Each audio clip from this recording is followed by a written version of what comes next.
জুলাইয়ের গাদ্দার তারা যারা গণহত্যার বিচার নিয়ে গরিমসি করছে, জুলাইয়ের গাদ্দার তারা যারা জুলাইয়ের চেতনাকে বিক্রি করছে, জুলাইয়ের গাদ্দার তারা যারা এখনো পর্যন্ত শহীদের তালিকা তৈরি করতে পারে নাই, জুলাইয়ের গাদ্দার তারা যারা এখনো পর্যন্ত শহীদ পরিবারকে ক্ষতিপূরণ দিতে পারে নাই। এই সরকারের উপদেষ্টাদের মধ্যেও জুলাইয়ের গাদ্দাররা রয়েছে, যারা আওয়ামী লীগের নিষিদ্ধের ব্যাপারে জনগণের সাথে প্রহসন করেছে। জনগণ তো আপনাদেরকে ম্যান্ডেট দিয়ে দিয়েছিল, কেন আবার আন্দোলন করা লাগলো? যে আওয়ামী লীগ বাংলার মাটিতে রাজনীতি করতে পারবে না। এদেশের জনগণ 5 আগস্ট রায় দিয়ে দিয়েছে আওয়ামী লীগ নিষিদ্ধ। সুতরাং এই যে প্রজ্ঞাপনকারীর জন্য আবার আন্দোলন করা লাগলো, চওড়া ঘেরাও করা লাগলো, ঐক্য বিনষ্ট হলো কেন রে ভাই? এই সরকারের উপদেষ্টাদেরকে আমরা দায়িত্ব দিয়েছিলাম, তারা একটি সংস্কারের রোডম্যাপ দিবে, বিচারের রোডম্যাপ দিবে, নির্বাচনের রোডম্যাপ দিবে। এখনো পর্যন্ত সরকার কি করতে চায়? কবে বিচার হবে, কবে নির্বাচন হবে, কবে রাষ্ট্র সংস্কার হবে, এখনো পর্যন্ত তার পরিকল্পনা প্রকাশ করতে পারে নাই। রাজনৈতিক দলগুলোর সাথে জুলাইয়ের শক্তির সাথে আজকে যে সরকারের দূরত্ব, এর কারণটা কি?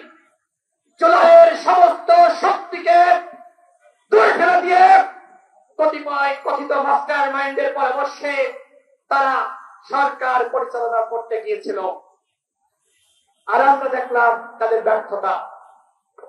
দেখেন 71-এর পরে আমরা দেখেছি যারাই আওয়ামী লীগে যোগদান করেছে, আওয়ামী লীগ করেছে, তারা হয়ে গেছে স্বাধীনতা সপক্ষের শক্তি।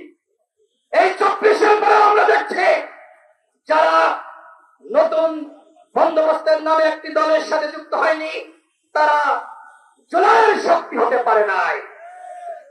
ধিক্কার জানাই এইখানে যারা আছে, সামনে পিছনে মঞ্চে, এই গণঅভ্যুত্থানের প্রত্যেকের অবদান রয়েছে। সরকার সেই অবদান স্বীকার করে নাই।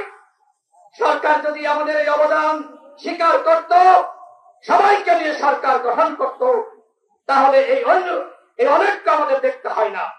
সরকারের বয়স এখন 10 মাস। এই 10 মাসে সরকারের অর্জন কি?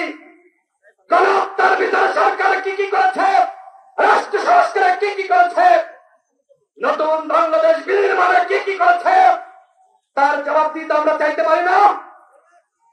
এখন যখন সমালোচনা করা হয় সরকারের কতিপয় উপদেষ্টাকে নিয়ে, যারা ছাদের মান্নানদের জামিন করিয়েছে, যারা আওয়ামী লীগের লুটেরা নসরুল হামিদ বিপুল সম্পদ পাহারা দিচ্ছে, যারা আওয়ামী লীগের পুনর্বাসনের সাথে জড়িত, যারা রিফাইন্ড আওয়ামী লীগ গঠনের সাথে জড়িত ছিল, ওই উপদেষ্টাদের নিয়ে সমালোচনা করলে এখন বলা হচ্ছে যে আমাদের কার্যক্রমে বাধা দেওয়া হচ্ছে। এই উপদেষ্টা পরিষদ যারা গঠন করেছে তাদেরকে এই অনেক দায় নিতে হবে। একটি জাতীয় সরকার যদি গঠন করত, তাহলে আজকে এই সংকট সমস্যা এই অনেক হয় না।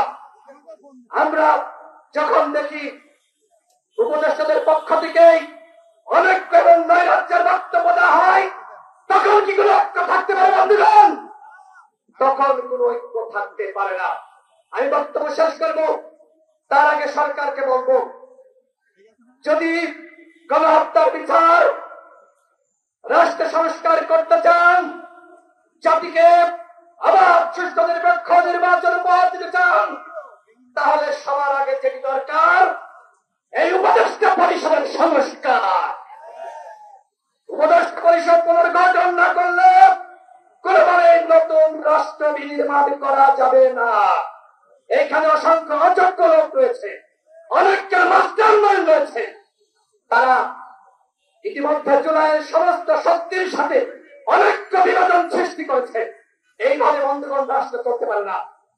সরকারকে বলবো, সবাইকে ডাকেন, আলোচনা করেন, আলোচনার ভিত্তিতে রোডম্যাপ প্রকাশ করেন।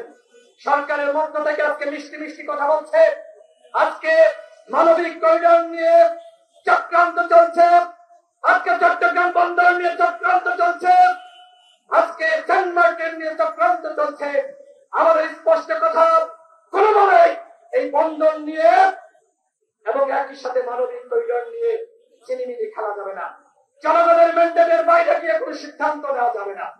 সর্বশেষ কথা বলবো, আমাদের এই যে তরুণরা, যুবরা, যুবায়ের মুসাদ্দেকরা, সাথীরা যে আন্দোলন করছে, এই আন্দোলনের সাথে আমরা সংহতি জানাই।